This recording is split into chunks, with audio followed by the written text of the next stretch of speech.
wajib kita mengetahui tentang akhlak yang terpuji dan tercela.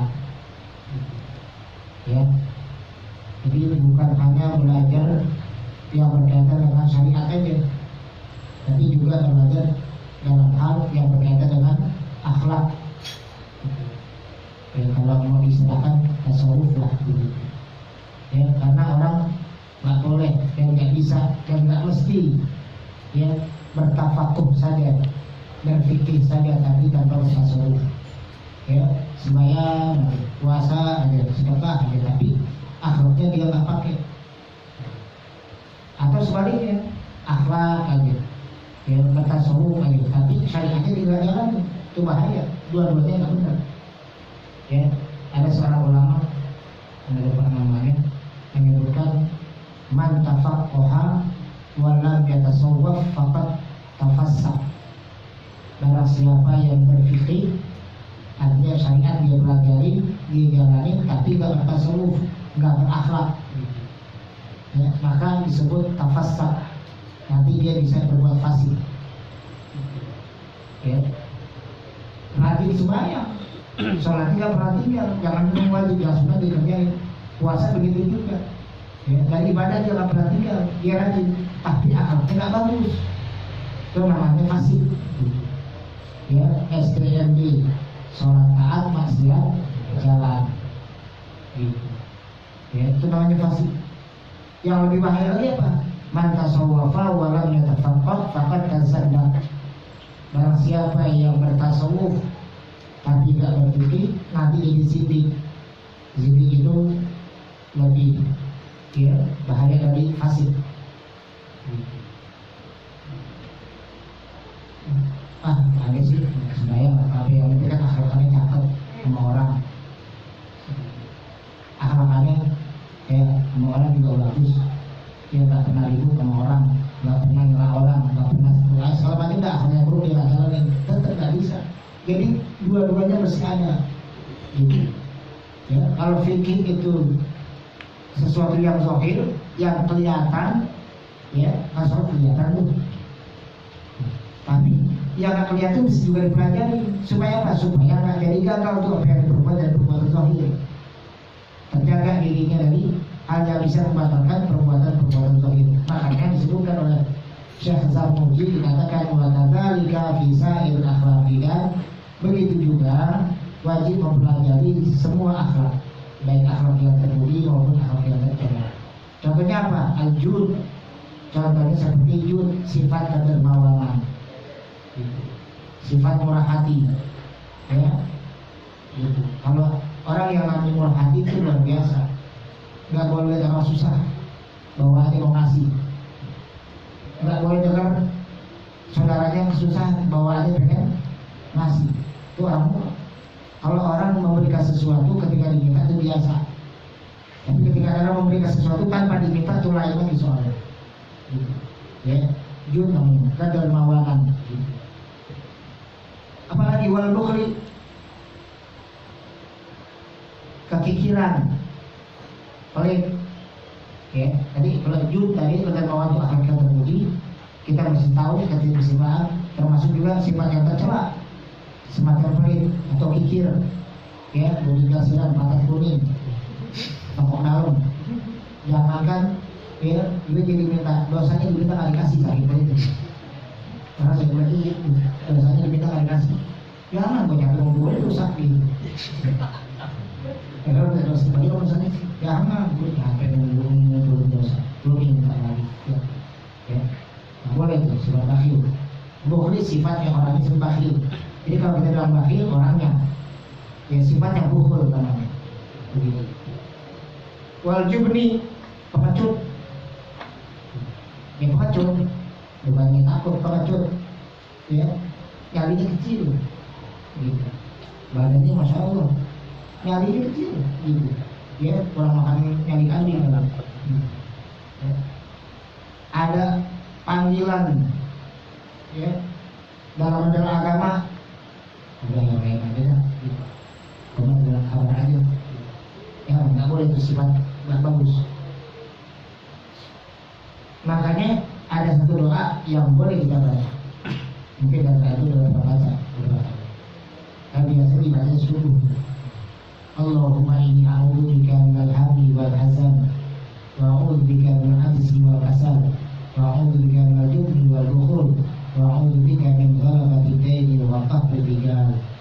Doa dibaca subuh, habis sholat subuh kalau belum hafal tapi yang dulu sih. Ada doa yang dari Hasan Nabi, minta perlindungan kepada Allah Taala dari sifat apa? Minal ajzi, minal hamdi wal hasan. Minta perlindungan kepada Allah Taala dari apa? Dari keresahan hati, kegundahan hati. Minta sama Allah tuh supaya ya nggak mampir dalam hati kita keresahan hati. Tapi yang namanya manusia kan keresahan hati ada aja tuh. Ya, ada saja yang terjadi pada diri. Ya, persoalan ekonomi, persoalan rumah tangga, persoalan pekerjaan, persoalan pergaulan, persoalan muamalah, ada aja tuh yang mampir di hati kita. Ya, siapapun nggak ada yang nggak pernah mengalami yang namanya keresahan hati. Daripada nulis status mendingan banget bikin status sama Allah. Jangan keluhan itu aja di status, jadi orang jadi tahu. Mendingan apa? Ngadu sama Allah, bikin status sama Allah sampai di Allah. Ya Allah begini, gitu amal. Ya, jangan kasih tahu orang. Orang cuma bisa bilang, ya orang kayaknya tiap hari kasusnya keluhan dulu, kasihan dia, belum diri aja, benar begini tadi. Mana? Kita sama Allah. Kasih status yang kira-kira aja. Ya, ya, yang kira-kira aja, walaupun itu kira-kira gitu. Ya. Banget orang hidupnya. Aneh tulisan kan nggak kelihatan orangnya, itu enggak? Ya Allah, ya ketemu kita nih. Alhamdulillah, ya gue aja kayak itu senang banget ya. Alhamdulillah, harus itu belum nggak tahu aja urusan gue. Tapi nggak apa-apa, itu jadi doa buat kita. Kalau ada orang berprasangka baik sama kita, karena muka kita yang terpampang di muka kita, muka ceria, ya, raut wajah yang walaupun mungkin direkayasa senang, itu jadi doa buat kita. Jangan depan teman, ya, jidat sama dagu jadi satu, gimana? Kok susah? Itu kiasan. Meremut mulu depan teman, meremut, tau gak meremut? Kan enak lihat, gitu. Itu teman nanya, ya hari kalau ketemu lu kayaknya lu bukan lu jidat sama dagu ketemu mulu. Kayaknya susah, itu susah banget gitu. Dia ngomong dah.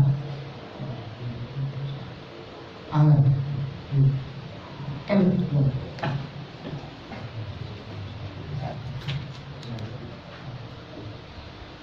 Masalah itu apa? Alat. Dengan berbeda desain, berbeda begitu. Mengangkat berkah yang begitu. Allahumma inna a'udzubika minal hamdi wal hazan. Minta sama Allah perlindungan dari keresahan hati, kegundahan hati. Berkedok gitu. Hati itu kan harus ada tuh. Tentang hati itu. Ya. Nggak siapa-siapa orang pasti ngalamin begitu. Siapapun juga pernah. Nabi pernah. Begitu. Sampai Allah bilang alam nasrah laka sadrak wa wada'na anka wizrak. Nabi pernah Allahumma inni ashku dha'fa quwwati. Begitu. Mengadukan perihal apa yang terjadi pada diri Nabi SAW. Diaduin. Allah jangan bikin status. Hampir 20 biji isi puluhan semua. Oh jangan bikin status sama Allah aja tengah malam bangun begitu.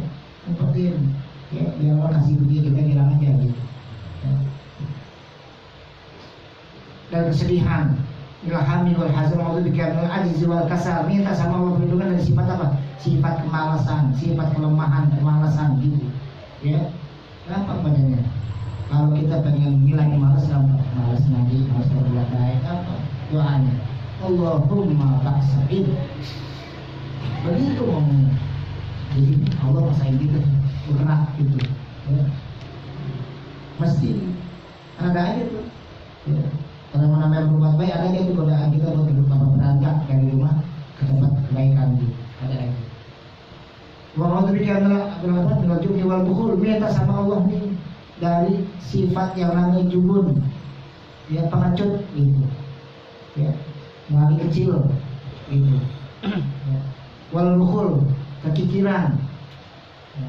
Tadi tuh saking kikirnya, saking pelitnya, jangankan duitnya diminta, dosanya diminta nggak dikasih, diminta dosanya nggak, ya udah banyak yang boleh, saya sayang dosanya yang boleh,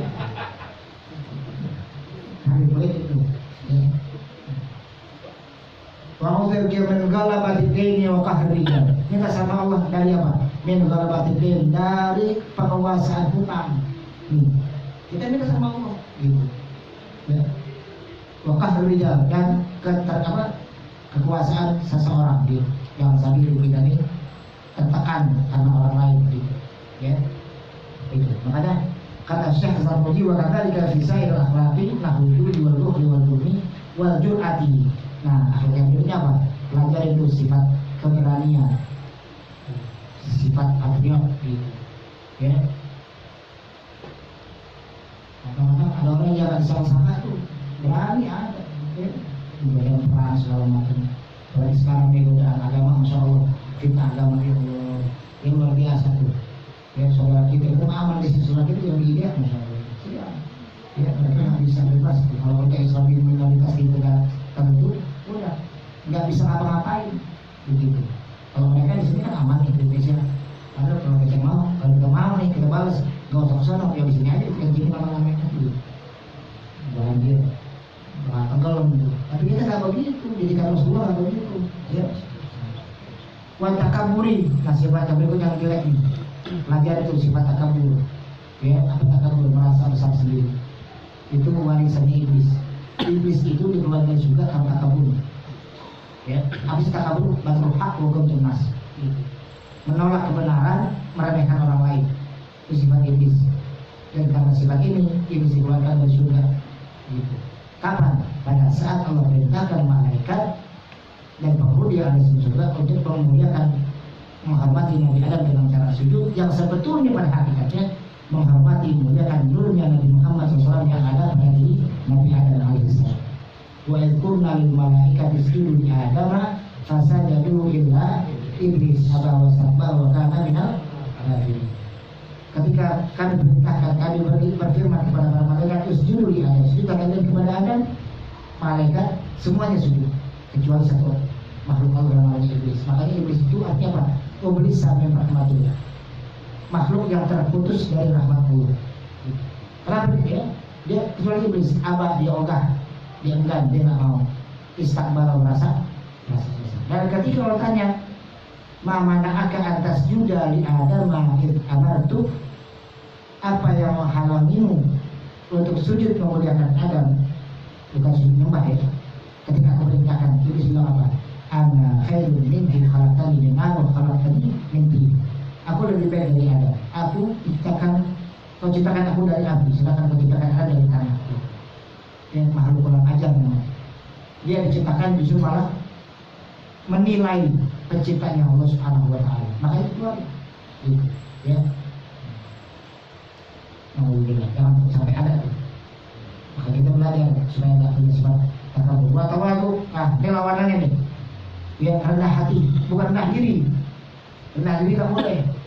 Ya, tidak ada yang agama melarang pemeluknya Islam yang ada Rasulullah. Nggak boleh merasa rendah hati. Yang ada rendah hati. Dan kalau kita mau tahu dari setiap sujud yang kita lakukan dalam sembahyang itu ngajarin kita untuk rendah hati. Kepala kita yang mulia nih, kita anggap mulia. Kalau ada orang kepala kita teman kita biasa. Kenapa? Barangan lu 3,5 liter nih. Yes. Jadi kan harganya setengah 3,5 liter. Kan belas sama sana duit 15.000. Betul nggak? Dulu kita marah waktu kemarin itu. Kemarin lu kalau dikit lain juga. 3,5 nih. Ya. Basrah. Itu 15.000. Mahal kita. Tapi mau nggak mau nih Allah ajarkan lewat sholat. Ya semulia apapun kita, yang kita anggap mulia pada diri kita, mau nggak mau nih kepala kita yang kita anggap mulia saat sujud saya jejarkan dengan jari kaki, justru bokong yang ada di bawah pada sentuhan di atas. Artinya ngajarin kita bahwa kita di hadapan Allah, di hadapan siapa juga tawadu. Ya.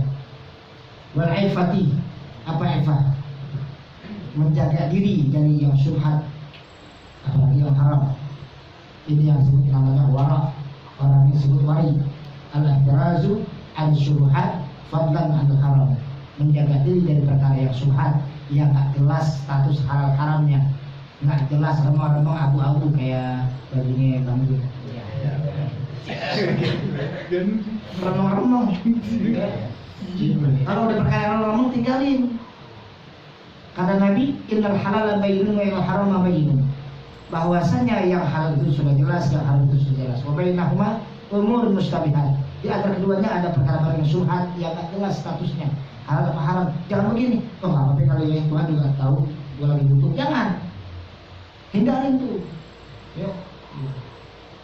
Faman ittaqa syubhat, barang siapa yang takut akan perkara yang syubhat, faqad istabra'a li dinihi wa 'irdihi, maka dia membebaskan dirinya ya karena harga dirinya dan agama. Karena dia punya agama, dia punya harga diri, dia tolak itu perkara yang syubhat. Gitu. Tapi wa man waqa fi syubhat, orang yang biasa bergaul dekat dengan sesuatu yang syubhat, waqa'a fil haram, mau enggak mau, disengaja atau tidak, cepat atau lambat, sukarela atau tidak, dia bakal terjun kepada orang yang syubhat, ayat yang haram. Karena terbiasa tuh, ya. Kita jalan, ya. Ada orang punya rumah, kawan tua, masih di pekarangannya dia kita ambil, katanya. Maka bismillah lagi makannya, ini orang, bismillah, orang halal, kagak halal dulu, orang punya orang tuh diizin dulu, begitu, ya, nggak boleh. Wal israf, apa israf? Boros, berlebihan. Itu, la tusrifu innal musrifina kanu ikhwan syayatin. Ikhwatin ya. Wala tadiru innal mubadzirina kanu ikhwan syayatin. Artinya orang yang seperti banjir, israf, berlebihan. Ya, gitu. Lawannya mah takdir, terlalu hemat. Ada orang terlalu boros raya, ada orang terlalu hemat. Ya. Beli 10.000 mau jajanin ke itu sobekin. Itu sobekin jajan. Ya. Tahu ini. Kan apa ini? Ini es kecil. Dia kemudian itu kayak Paul ini. Jangan sudah ada sesuai kerjaan Paul. Terus apa lagi? Kemudian dikasih jelas sebagian. Fa'in laki berawal bukhla wal jurnah wal israfa haramun. Maka sesungguhnya ya kesombongan, kebakilan, ya, kekiran, pengecut dan berlebihan itu haramun, itu haram. Wala yumkinu taharruzu anha illa bi'ilmiha, dan tidak bisa terjaga dari itu kecuali dengan dia pelajari itu. Apa sih itu bakhil, apa sih itu pengecut, apa sih itu yang kita kabur, apa itu yang sering, kita bisa paham supaya kita bisa hindari itu. Gitu. Ya. Wa ilmu ma yudaluha, dan ilmu apa yang menjadi lawanannya, sifat-sifat yang tadi itu. Ya, fa yuftaradu ala kulli insani ilmuha, maka wajib atas setiap manusia, setiap orang mempelajarinya, mengetahuinya. Jadi akhlak yang baik kita tahu, akhlak yang tidak baik juga kita tahu. Akhlak yang baik kita tahu, maka kita ikutin, kita pakai itu akhlak yang baik. Akhlak yang buruk kita tahu, kita hindari. Jangan sebaliknya, kecuali yang baik, akhlak yang baik kita tahu, kita hindari, akhlak yang buruk kita tahu, kita kerjain. Makanya ya salah satu misi dari kita Muhammad SAW itu apa? Menyempurnakan akhlak. Itu diintam lima kalimat akhlak. Aku diutus oleh Allah ke alam dunia, ke manusia untuk menyempurnakan akhlak yang dua. Ingat, akhlak itu nggak sama dengan sopan santun. Ya, akhlak itu nggak sama dengan etika, karena etika satu sama lain berbeda. Ya, gitu. Nggak usah urusan satu negara dengan negara yang lain, satu rasanya itu beda-beda. Ya, nggak sama. Gitu. Makanya akhlak itu di atas segalanya. Makanya pasang kita jadi kita dalam akhlak, dia sebagai hiasan kita, tapi bukan aksesoris. Hiasan bukan aksesoris, kan kita pakai, kan kita buang, kan kita pakai, kita coba. Dan akhlak itu biar ada sama diri kita, begitu ya. Allahu a'lam bishawab.